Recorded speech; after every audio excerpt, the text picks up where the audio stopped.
Thursday, and welcome to On the Move with Nan and Kam. And we're joined by friend of the pod at this point, Natalie. Hey.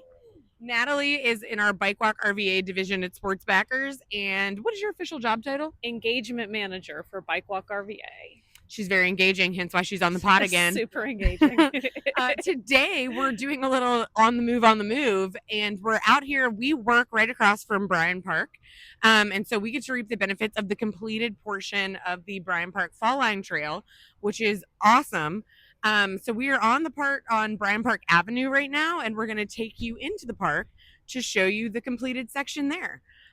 Natalie, just briefly for the people, if they are not familiar, if they're like, what's the Fall Line Trail? Yeah. So the Fall Line Trail will be a 43-mile multi-use trail. When it's completed, it will stretch from Ashland through Richmond all the way down to Petersburg. And so right now there are 5 miles of trail that are open between Ashland and Henrico County at Woodman Road. And then we have this Bryan Park section, which is almost totally completed, and there will be a ribbon cutting in the fall. And Nice. then we also have a section in Chesterfields, which is about 9 miles. They're starting construction this fall. And then Henrico County is starting construction on about 7 miles this year. So probably they've already started some of that construction. So we're really seeing a lot of progress, and super exciting. That's great. It is really exciting. I actually, spoiler alert, live in this neighborhood, Yeah. and I thought, like, we have great sidewalks here. We're lucky. We have really nice sidewalks in this neighborhood. Also, like, big walking, running, biking neighborhood, so people are always looking out on the street as well. So I've never felt, like, unsafe walking in this neighborhood by any means, but I am surprised by how excited I have been to use just this section of the trail on Bryan Park Avenue to, like, not have to think about it when I walk the dog, to have grass on both sides. It is just, like, really, really nice. And it's just, I can have my AirPods in. You still have to be aware, but, like, I'm not having that fear of a car has been, like, tremendously nice. And it's been fun to see all my neighbors using it, like lots of little kids learning to bike. Yeah. Lots of strollers. So that's been cool too. And I feel like in the park, I did it for the first time the other week, and I noticed it even more. We just stopped at the Bryan Park Avenue portion. So we're turning off the actual main road, and we're turning into the park. Very excited. I don't get to come in here too often. I've only been here twice. So I am excited to see. Well, dang, Cam, it's right across the street. I know. I don't ever think about it. And if I do go on a walk during the day, I'm not I don't know. Well, this is going to change your mind, so I'm excited for you to see it. Yeah. Great. I'm excited. I'm very excited. Okay. Let's go. Natalie, tell us where we are. We're surprised by this right now. Okay, so we're on a section of trail that looks like it is now open and at least available for use if it's not officially open. The cones have been moved off, and we are climbing up the hill and approaching Shelter 1. This is a historic building in the park, and it's a place that people are really connected with. It might also be where most people will think about kind of like the main parking area of Bryan Park. So this little section of trail is basically climbing up from the dams in the creek up to the new bathhouse. And in just a minute, we'll be walking right past the bathhouse. What ways do you think people will most be utilizing the Fall Line? Well, I think it depends upon what section of trail, right? So I think we're going to see a lot of cyclists, a lot of runners, a lot of walkers, a lot of families on the trail throughout the entire 43 miles. But I think what's interesting about the Bryan Park section is that the park really didn't have any sidewalks before this trail was built. And so there wasn't really any specific place for people to actually be walking in between the park's parking lots and playgrounds and soccer fields and the farmers market. And so the trail kind of does this double duty of, it's not just a recreational trail for people coming from outside the neighborhood or the community.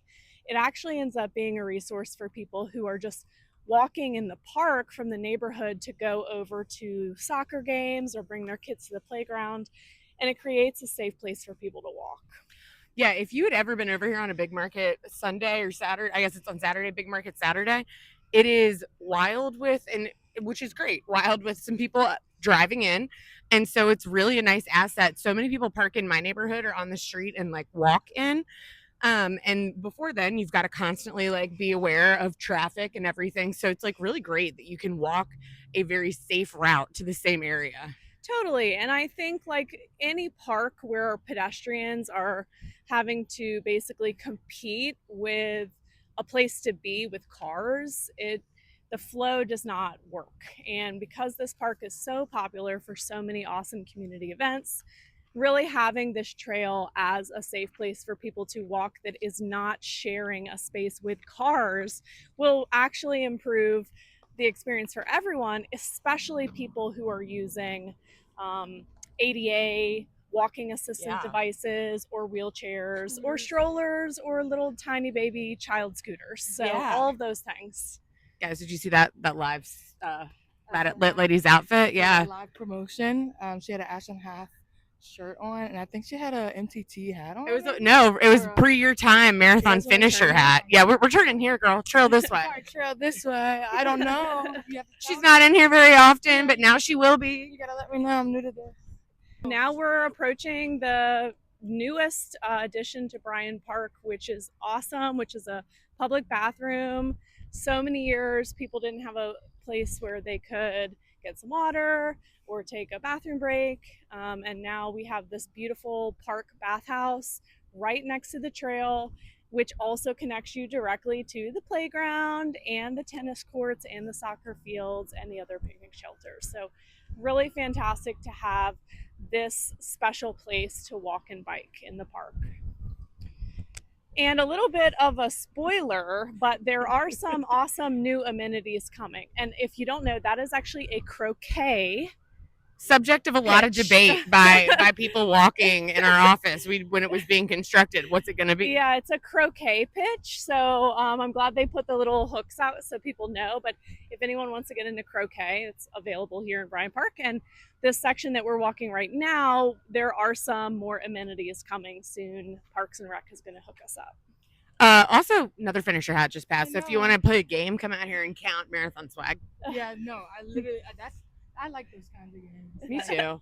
How many SB gear can I count while I'm here? Or I do that at the Y. Every time I go to the Y, like without a doubt, there's gonna be somebody wearing like a corporate run shirt. Oh yeah, corporate run shirts are big at the gym, which is interesting to me. I didn't even tell you guys when me and Catherine went to table at the concert. The Khalid concert. Somebody's shirt of choice was the corporate run shirt. They got like 3 days before. I said, wow. I love Khalid. They saw that and they were like, "This is my concert fit." Exactly. One time I was on I took a flight the morning after a corporate run, and the person was in. Someone on my flight was in their corporate run shirt, and I was like, they were just like, "I'm packed. This shirt's here." There's a nice little park right here. Yeah, it's really nice. Yeah, so we're coming up on a section of trail where it's going to kind of snake between some historic trees and the tennis courts. And I think this section of trail is really beautiful because the Parks Department was able to find a path through the park that preserved a lot of tree canopy. And also because the trail kind of curves around this big, beautiful tree that's right next to us on the right side, it actually ends up highlighting the tree because as you're coming around the curve in the trail, like it really encourages you to take a look at what are you actually curving around. And I think what's interesting is if you didn't have a place to walk here through the grass, you probably wouldn't be because, you know, most people don't really want to walk through the grass field at the park. And now that the trail is right next to this tree, we all get to take in its beauty as we walk past. So it's pretty special. It looks like Grandmother Willow, but not a willow. It is a willow oak. Okay, all right. Not a willow, but it is a willow oak. Yeah. The strollers in the playground were also reminding me the last time that I walked from my neighborhood to the big market, I was with a girlfriend that had a stroller. And we kept, which is fine, but you know, we had to keep getting over because of cars. Yeah. And then we were just pushing the stroller through the grass. Yeah. So this is just fabulous. Also, when I walked here the other day by myself, the pickleball courts at 4 or 5 in Bryan Park on a weekday popping off. It was insane. Oh, we had that people sound. waiting in line to like get tapped in to play, and I was like, the drama that's happening here. Another fun thing to watch, like the tree. Yeah, I think what's really cool is like when you're walking on this section of trail, which now we're kind of like walking in front of the soccer fields, it kind of almost feels like that the trail has always been here. Like it seems so natural for this to be It really does. in this place to get you from the different amenities and the parking lots and the picnic shelters. Like it almost makes you feel like, why haven't we had this the whole time? Like, of course we would have a path through the park. It's a really beautiful asset, and I think that the community is really going to love this when it's finished. What are you personally most excited about? Oh, I'm so excited to one day be able to just ride my bike from Richmond all the way to Petersburg and hang out in like the little historic downtown of Petersburg. I grew up here in Richmond, and I really never spent any time in Petersburg. I think I had been there maybe once until I started working on the Fall Line Trail, and every time I go down there, I just want to spend more time than I have. So I'm really looking forward to being able to ride a bike all the way down there, get a little gelato. They've got some really cute little gelato spots in downtown Petersburg, and some antique shops, and just take my time before I ride back and really make it an adventure rather than like a commute to another city. So that's what I'm most looking forward to. That's great. Yeah, and that'll be a couple years before that is. But in the meantime, totally you get these little appetizer sections that you get to explore. Yeah. And then also just from here, like the Bryan Park connectivity, like once Henrico County finishes their 7.5 miles between Bryan Park and Woodman Road, which is where the section is open, and that'll be about 2 years. But once that's done, people will be able to run or bike or, wheelchair all the way from Richmond using bike lanes through Bryan Park and on the trail all the way up to Ashland. That's to amazing. Have lunch in downtown Ashland. So I think it's going to be really cool to just have so much connectivity between these three cities that are so close together. No, that's great. All right, we're at the end of the completed portion in the park right now, but there are plans for more. So Natalie, what can we expect? Yeah, so the trail will actually kind of come down off this curb here. I'm sure they haven't finished with this exact ramp portion yet, but so it'll go down off the curb, and then it will go straight up this hill and then go left out of the park up there and out to Hermitage Road.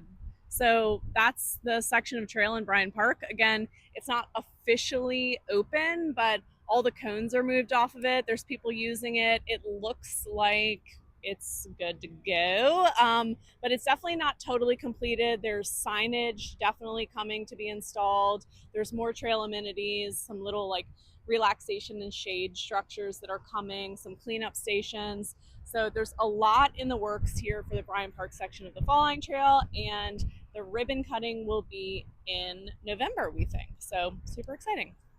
Also, I was just going to say, what do you think trails like this give the community? Why are they such an asset to our community? Yeah, I think, well, first off, people want to be active. People want to live active lifestyles, but sometimes it feels unsafe to do so. And so infrastructure like this, where it separates you from car traffic, gives you a safe place to be active, it makes it possible for people to make this a part of their daily lives.